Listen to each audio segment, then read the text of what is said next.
The Locked On Podcast Network presents the College Sports Big 3 in 30. The three biggest stories in college sports. From our local experts at the Locked On Podcast Network. We bring you the real story. Why it matters, what's next, who wins the big game, and more, all in 30 minutes. The College Sports Big 3 in 30 starts now with the biggest story in college sports. Willie Fritz and the Houston Cougars took center stage at Big 12 Media Days, and Willie is excited about this team for reasons that you couldn't even imagine if you looked at last year's roster. You are Locked On Cougs, your daily podcast on the Houston Cougars, part of the Locked On Podcast Network, your team every day. Locked On Cougs here, joined by Coach Willie Fritz, second Big 12 Media Days. Willie, how are we doing today? Doing fantastic. Fantastic. Making the rounds. I got to ask, I typically open with a food question. I'm going to barbecue, Tex-Mex, Cajun. You got a choice? You know, I'm from Kansas City, so I love the barbecue in Houston, but I've been around some good barbecue all my life. I love the Tex-Mex. I think we've got that cornered. Cornered. Everybody says they're the best barbecue, doesn't matter where you are, but Tex-Mex, outstanding. So, Tex-Mex, you're going to go flour, corn tortilla? I do. Which one? Flour. Flour. Yeah. Gotcha. You know, I think much like a breakfast taco and a flour tortilla kind of start the day. We're like kicking off first day of school kind of vibes here at Big 12 Media Day. I asked you in the big deal, but I want to keep asking more. There's a lot of excitement around the program, and I'm having a hard time selling to national folks like there's reasons to be excited when it's 4-8 to 4-8, and I'm like, no, like there's things changing here. Like even though they were 4-8 a year ago, like it's a lot of momentum and turnover and change. You mentioned the depth being a big part of that. What do you mean by depth besides just competing for positions, but what else? Well, like the offensive line, for instance. We've got two guys coming back who started almost every game last year. One of them started every game, Demetrius Hunter, and then David Ndukwe, I think, started 10 games at left tackle. But we added 5 guys who've got Division I starting experience at some really good schools. You know, so now we got 7 there. We redshirted a couple guys that we think have got a chance. We got a backup that played quite a bit last year. So now, you know, we got 10 guys that we're not afraid to have go out on the field and play. We didn't have that last year. You know, tight end wise, I think we've really upgraded. We got Jaden York coming back, played a lot of football for us, but now we got Luke McCary, really good player at Tulsa. And we got Tanner Kozel, you know, 6'7", 250-pound tight end from Ball State. Very coveted. Oh, yeah. He chose Houston over a lot of places. Yes, he did. Smart kid. But that's what I'm talking about. We got some competition. We got quality competition. I've had competition before, but whoever happened to be standing was the guy who went out and played.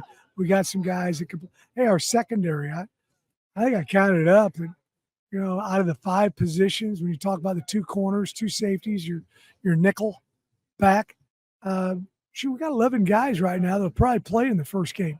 You know, those 5 positions. That's a lot. Now we'll pare that down a little bit when we start figuring out who can do what and what they're capable of doing, and because there's nothing like a real game to play to evaluate somebody. But that's what I'm talking about with them. A year ago, the competition was kind of at the quarterback spot. Connor steps in, and I don't mean to say it's his show like he hadn't earned it, right? But presumed leader in a lot of ways on that front. You mentioned in the big presser that he's healthier, he's feeling better. I really like the comparison of him and what you had in Pratt at Tulane, Nagel back. What do you see in Connor and Pratt that is similar, and how can you have the same kind of success you had with them at Tulane? They're very similar mindsets. They got different deliveries with football. There's no question about that. But they're both really smart. They're both tough. They're both team guys first. They both have the ability to run as well. There are, you know, a dual threat quarterback, and I think you got to have dual threat quarterbacks in this day and age. So there are some similarities. You know, what we got to do is really put the magnifying glass on Connor and figure out what does he do best in our system, you know, and really emphasize that and keep him away from maybe some other things. That's also not just Connor. That's also the offensive line, the tight ends, wide receivers and running backs. So I'm excited about seeing what he can do. I think he's a better athlete than people give him credit for as well. Well, that's the 5-star athlete out of high school that everyone saw, and we hadn't gotten to see really since then. You got a bunch of other guys that remind me of the success that Tulane thing was making me excited about this season. I think Rashawn at the running back spot looks a lot like Tajay in a lot of ways, but I know that's a crowded room. You mentioned competition. There's not a running back here today to ask, so I'll ask you, what can you tell me about the competition in that room? That's a complicated one. It's fantastic. It really is. Rashawn Sanford, like you talked about, they're all tough guys. They all got good speed. They all can run in between the tackles, and they also can run on the perimeter. They've got varying degrees of pass catching ability, but most of them are pretty darn good catching the ball, running routes. They're good at blocking, which is a lost art for running backs. Most of the they don't running do that back, 7-on-7. they don't like doing that at all. I was supposed to pick him up. Yeah, the guys just killed the quarterback. But they do a very good job of being able to do everything. Dean Connor from Rice, I think he's got outstanding ability in all those different areas. Stacy Sneed, great speed, tough guy. He's not the biggest guy in the world, 185 pounds, but he's tough as a boot. DJ Butler had some success last year, banged up, true freshman. We had to throw him in the fray, but he's got a lot of good ability. And Jamarian Burnett is another guy, big dude, same thing, true freshman, threw him in the mix. This Big 12 football is different than high school football. But I thought he performed pretty well for a few freshman year. There's some things he did really well.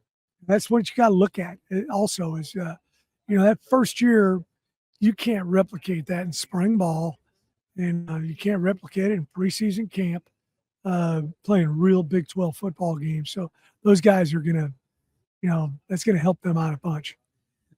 And switching sides to the defense, because I know your time's limited. You got a busy day. Defense was what you hung your hat on here. Time you follow us. Okay, fair enough. The ones I wanted. Well, then let's spend some time on defense then, because last year defense was one of the best in the country, and for what it's worth, I think even the stats underscored how good it was, right? And it was very successful. There have been a lot of changes. Austin comes in with a lot of success for a guy his age, a pretty strong resume, and I'd argue a system that, at least for me watching it on TV, is pretty complicated. How has the transition been from your vantage point? What have you seen different? Because it is something I think that this team, on a roster perspective, has some strength in. Yeah, he does. He runs an odd front and an even front, which is the same thing we did last year. Same thing. You got to figure out, what do your guys do well? What don't they do well? Don't try to put a square peg in a round hole. Just figure that out, and then that'll be your identity. Come week 3, week 4, something like that. But I like where we're at in all 3 levels. And then that'll be your identity.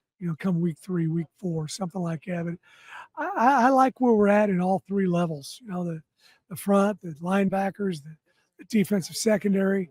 I think we added some good kids in the portal. I think we signed some really, really good high school kids. We'll see if they're ready to help us this year, or if it's going to be another year. We don't know. We'll figure that out. We've got some good returners coming back. The 2 kids that are here at Media Day, Carlos Allen.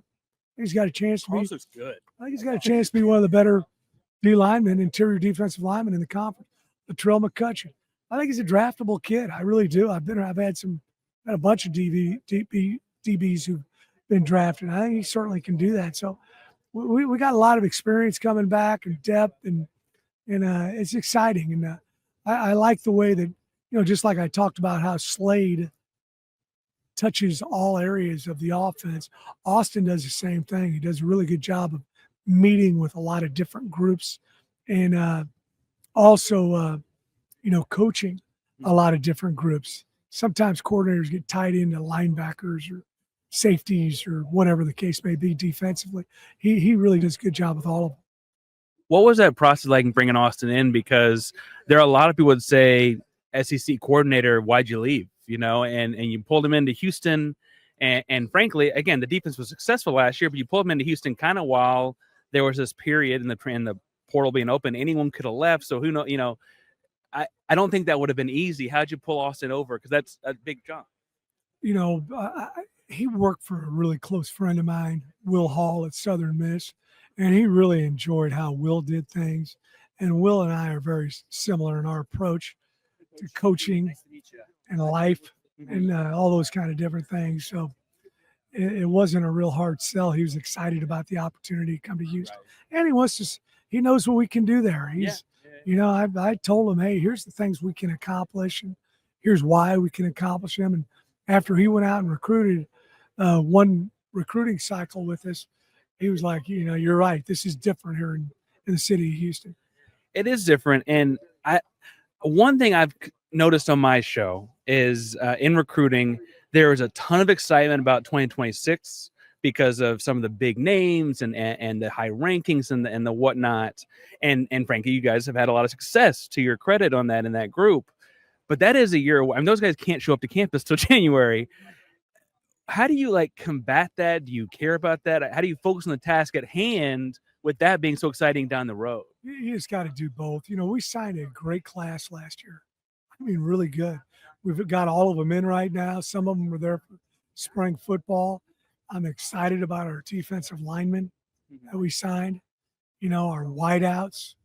I think the quarterback that we signed, Austin Carlisle, is a really good football player. So we signed a bunch of guys, 20 of them for 2025. And we want to do that in 26. We want to do it in 27. We want to do it in 28. We want to be a high school program. That's what we want to be.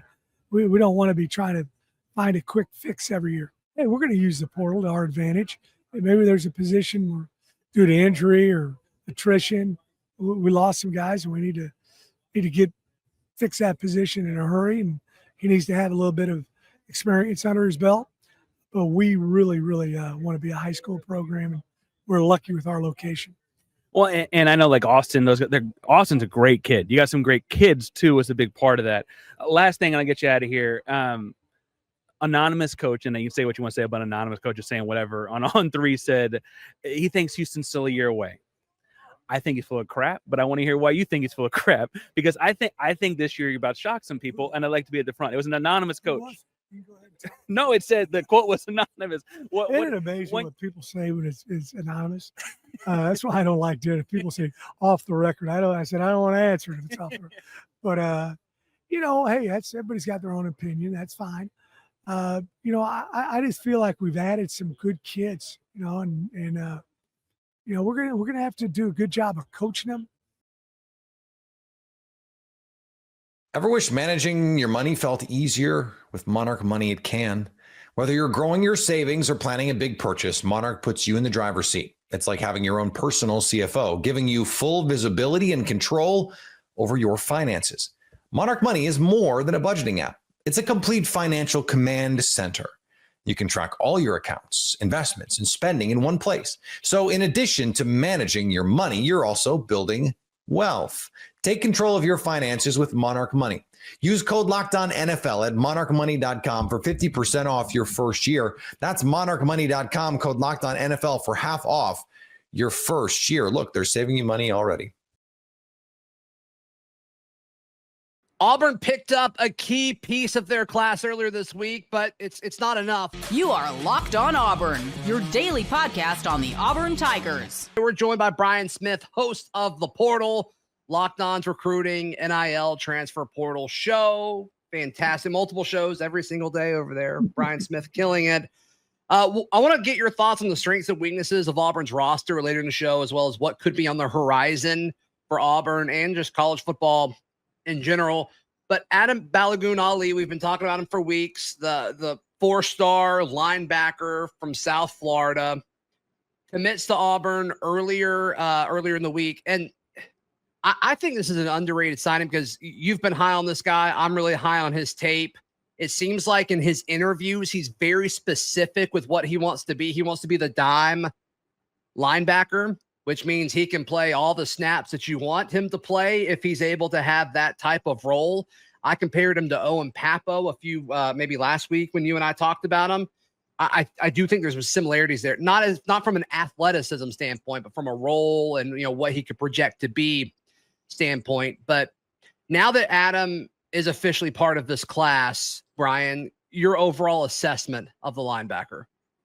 Well, number one, he's one of the smartest kids in the class, regardless of whether it's Auburn's class or anybody else. It's like he led his team in tackles as a true freshman in high school. Like that's not normal for a South Florida kid. Yeah, sure. He figures out where he wants to go, and he's also a kid that's just very driven. He track, football, whatever he's done. He's not your normal teenager. I bet he plays about as many snaps next year as any freshman that Auburn has in 26, and I know a lot of that will be special teams, but he'll find his way onto the field in some capacity. I would bet on it. So I would take those kind of guys every year. I don't know. I'm sure Auburn's happy to have him. Yeah. It's interesting how Adam Balagoon Ali is ranked at different places. Like 247 has him as the 20th linebacker in the class. I think On Three is around that. ESPN, somebody said this to me, ESPN has him as their number one linebacker in the class right now. Like what goes into that? Like, where is that discrepancy if you had to guess? ESPN bases their stuff off the Under Armour camps. All the guys that do that, Craig Harbert and all them, I go to all those camps. If they see him live, it's a heck of a lot more likely that they go up. When we go to these camps, all of us as recruiting analysts, we almost completely skip the linebacker versus running back one-on-ones because running backs just annihilate them. He's one of the few kids that can cover. And that's something that's been a very big focal point for not just Auburn, but for any major program. So that he probably covered really well that day that they watched him when he was, I didn't even pay attention to him, to be honest, because we were down watching the linemen go one-on-one at the same time. Yeah. But that's what it is. Is that maybe why you're higher on him than most of his rankings? Because you've seen him at all these camps? I've seen him at camps, but I've seen him in practice. I saw him live in practice, and he just impressed me above the shoulders. Like when he was 15 years old, he was probably a lot more mature than I was when I was 25, but that's another story. Yeah. So he's a little different guy, and I was just really impressed with it. I never forgot it. And then I watched his film, and I'm like, well, it shows. He knows where to be, when to be, and how to do it. Yeah. He'll end up being a coach. I would almost guarantee it. Sure. I mean, hopefully he plays for a long time, and hopefully several of those years are at Auburn. I mean, what's his path to playing time look like from your point of view? I mean, how quick? I mean, you say it's mental, physically, like probably needs to gain a few pounds, and he's got plenty of time to do that before he steps foot on campus. But is this a guy that can play early, or is this a guy like, hey, we need you in an SEC weight room for 2 years before you're ready to go? I think he can play very early because the spot he's going to try to play is impossible to begin with. There's nobody that can truly play it because playing nickel, you don't know who's going to line up in front of you. You're guessing. Right. Offense always has the advantage. So they're going to blitz him. They'll use him in zone. He'll be a kid that'll pick up the scheme a lot faster than most guys. So it's just going to be how they want to do it. If they want to play a gazillion reps a man, you're going to see more of a true strong safety like Eric Winters or something play more. In a run situation, I want him in the game because he'll figure it out. He takes the right angles. He doesn't get fooled, and he's fine. But it depends on what they're going to do. I think him and Winters at that spot in a 2-year window, I mean, if you're Auburn, you really can't do better because they complement one another so well. It's a great point. So great point. You have to be able to do that year to year. Who'd you get last year? Do we have enough to compete with Bama and Georgia? That's always the metric for Auburn. And the answer is yes, right here. Yeah. If you had to compare him to the guys who were in Auburn's class at linebacker, I mean, until a few weeks ago with Jermichael Garrett and Shadarius Tootle, throw Adam in there. How would you rank those three guys specifically? Oh, wow. They are all totally different from each other. J. Mike was the most just raw, I'm going to run to the ball and figure it out guy. He would do everything wrong and make a play in the backfield. Tootle was the upside guy. Like his frame was insane, but he played against really bad competition and dominated like he should, but he still needed a lot of work. The one in between is Adam because he's not the biggest guy. He's pretty darn athletic, but he's by far the most far along in terms of understanding scheme and where to be. Like, I think it's not even in competition with the other two. So that's why he's probably the most likely to play. Linebacker now is almost impossible with the RPO game anyway. So they can probably bounce him, make him the nickel or the dime linebacker on 3rd and 11 in a year 2 or year 3. He'll be the one linebacker on the field. And then on 1st and 10, you play him. And like he can handle more playbook stuff than most kids. So I like him the best of the three for that reason, because he's a modern player. Yeah, I love that you labeled playing that position as impossible, because it's It is. ridiculous when you were the only linebacker in the middle. I mean, so much comes your way, and you've got to worry about, like, okay, can they run it? Or, okay, there's a chance some plays I'm going to have to cover the running back out of the backfield who's going to be faster than me. Oh, or if this happens, I may have to get this tight end if he crosses the formation, which, he's significantly larger than me. Or, oh my goodness, all the quarterbacks seem to be super athletic now, and I may have to run him down if it's 3rd and 6, and a quick scramble could get a first down. There's so much that lone dime linebacker has to deal with, where you've got to be smart mentally, no question about it, but you've got to be a physical freak, or you're just going to get bodied every single time. Well, it's that way in the SEC. Everybody's got to be really athletic, or you get exposed. But you're adding on the playbook aspect of it because of what you said about the quarterback. Think about this. When they go to Arkansas, that'll be one of the quote unquote lower ranked teams they play in the SEC, but that quarterback's going to get a chance to play in the NFL. Like that offense moved the ball last year. Yeah. Jalen Green with Bobby Petrino, like that offense was not a bad offense. No, and they'll have Petrino back in Green. You have guys like that every year in the Southeastern Conference that are quote unquote, again, middle of the pack. And that's your lesser opponent. So you've got to have super athletes. That's why you're taking guys that are a little undersized, or else you have no chance. Yeah, that's right. That's right. So yeah, we think highly of Adam. I know some places have him as a 3-star. I don't think you should care. This is me telling you. I think Brian will agree. Don't care about that. This guy's a player. And I think Auburn got a pretty good linebacker in their class. Summer sports are in full swing, and whether you're all about baseball under the lights, golf on the green, or high-stakes soccer action, FanDuel is the best way to make every game even more exciting. You're already following the action. Why not make it a little more thrilling? With FanDuel, you can get in on the game while your friends are getting sunburned at the beach. It's easy to use, fast to pay out, and makes even regular season games feel like must-watch events. Whether I'm placing a same-game parlay or watching a bet right in the 9th inning, FanDuel makes it feel like I'm part of the action. And if you're new to FanDuel, new customers can bet just $5 and get $150 in bonus bets if your first bet wins. Open the FanDuel app today or visit FanDuel.com/lockedon to get started. An annual summer tradition, Kent of Casual Big Ten is here, not just to talk about Michigan State's over-under. You are Locked On Spartans, your daily podcast on the Michigan State Spartans, part of the Locked On Podcast Network, your team every day. Michigan State, for seemingly the 15th year in a row, their over-under's 5.5.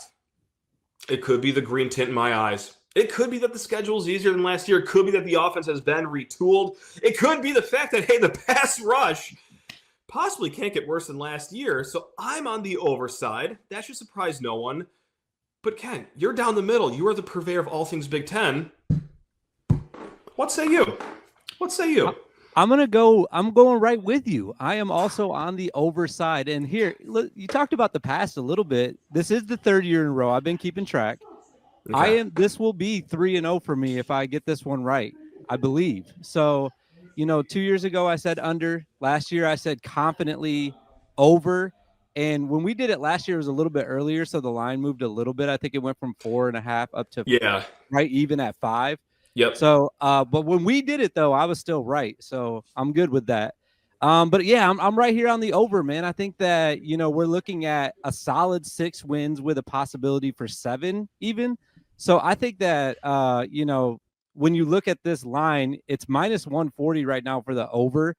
So I think that Vegas is kind of talking to us right now saying that that's where it's going to be. And you're really taking a risk if you're taking the under this year for the Spartans. Where does the confidence lie the most with you right now? Because I just mentioned a few things like, look, we've had a lot of episodes talking about the offense. It's been retooled. The offensive line has depth. Aiden Childs, 2nd year as a full-time starter. They got Nick Marsh back. They got good receivers. They can actually, run speedy routes, which is pretty nice. That's not to, slight last year's guys. They were talented in their own right. But the offense is more speed-oriented here, and they got that with Christian McCray, Omari Kelly. I kid, but I also don't kid about the pass rush only being better last year. We all remember those infamous graphics last year. 6th game in a row without a sack. It set like an FBS record for the last quarter century. Not a great time. But I got to go immediately just to the schedule. And let me just level set here. We're talking about an over-under of 5.5. I'm not saying the schedule is going to be paving a road for a 10-2 season. But you can have 6 hiccups, and nowhere on this schedule are back-to-back games, Ohio State and Oregon. 6 days apart like they were last year. Yes, you get Michigan. That's going to be a pretty tough game, guys, but you get that at home. I'm not going to go as far as saying, like, hey, Penn State is in our sights, but at least that's off of a bye week where I'm trying to say, like, your hardest game at least has a caveat of the bonus of a bye ahead of it, whereas last year, like, you could have chiseled those 2 losses against Ohio State and Oregon into stone and be correct. So at least in every single one of these games, you're going to have at least a shot. Right? So that's why I go with the schedule. Is there anything that really just gets your eye with the over bet here? Is there anything on the field or is it off the field like a schedule? For me, you kind of touched on it a little bit, but for me, it's the passing game. And I think that it's going to be so much like it was already fine last year, I thought.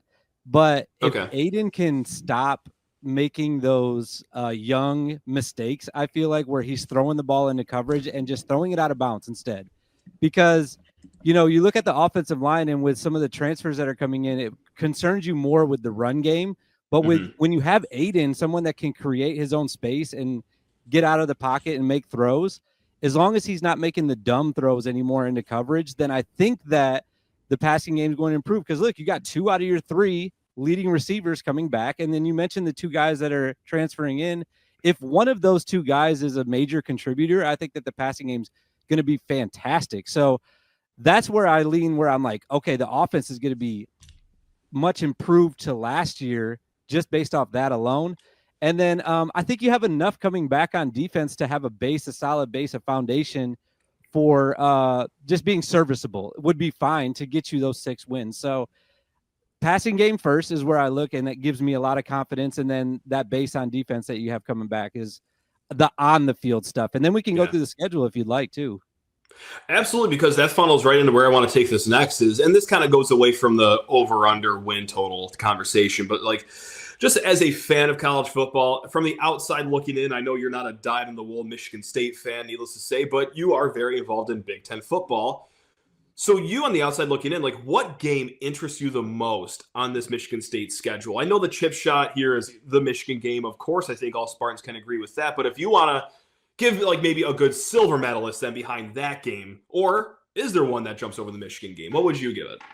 So for me personally, the opener is the one that I'm most excited about because I'm going to be there. So I'm excited. Hey, now let's go. Yeah, let's go. So I went there 2 years ago for that same game, and I'm really excited to be back for that one. It's going to be awesome atmosphere. Anytime like you're there for that first game, and there's all the optimism, the excitement, is it summer? Is it fall in the air? You're tailgating and everything. I'm just excited to be there for that one.